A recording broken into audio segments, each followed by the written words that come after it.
جب پیسہ نہ ہو انسان کو لگتا ہے کچھ بھی نہیں ہے، انسان کے پاس کوئی نعمت نہیں ہے، کوئی دولت نہیں ہے، کوئی اللہ کی اچھی چیز نہیں ہے۔ حالانکہ انسان کے پاس صرف پیسہ ہی نہیں، پیسے سے بڑھ کے بڑی بڑی نعمت ہے انسان کے پاس۔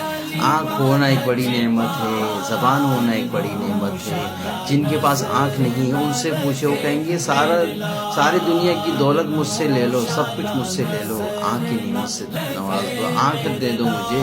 لیکن اگر کسی انسان کو جس کو آنکھ ہے اس سے بولے نا تم ایک آنکھ دے دو، 10 کروڑ لے لو، ایک کروڑ لے لو، 5 کروڑ لے لو، کوئی بھی نہیں دے گا۔ اتنی بڑی نعمت ہے۔ زبان ایک نعمت ہے، انسان کی صحت ایک نعمت ہے، اس جو سانس لے رہا ہے یہ کتنی بڑی نعمت ہے۔ سانس اگر رک جائے تو انسان کتنا زیادہ پریشان ہو جاتا ہے۔ کھانا کھا لے ہضم نہ ہو، اگر کھانے کو ہضم کر کے اگر وہ نکال نہیں سکے تو اس کی وجہ سے کتنی پریشانی ہو جاتی ہے۔ انسان کو اگر پانی پی لے پیشاب نہ آئے تو کتنی پریشانی ہو جاتی ہے۔ انسان کو پیشاب رک جائے تو کتنا پریشان ہو جاتا ہے، کتنے پیسے لٹا دیتا ہے، کتنا سب کچھ نعمتیں لٹا دیتا ہے۔ ایک امیر سے امیر آدمی کے اگر پیشاب رک جائے وہ اپنے پیشاب کے مسئلے کو بحال کرنے کے لیے ساری نعمت کو لٹا دے گا، سارے دولت کو لٹا دے گا، سب کچھ دے دے گا۔ انسان کے پاس پیسے سے بڑھ کے بڑی بڑی نعمتیں ہیں۔ انسان اللہ کے قریب ہوتا ہے دو چیزوں کی وجہ سے، ایک شکر کرے، ایک اللہ کی نعمتوں پر شکر کرے اور اللہ کی عبادت کرے اور صبر کرے۔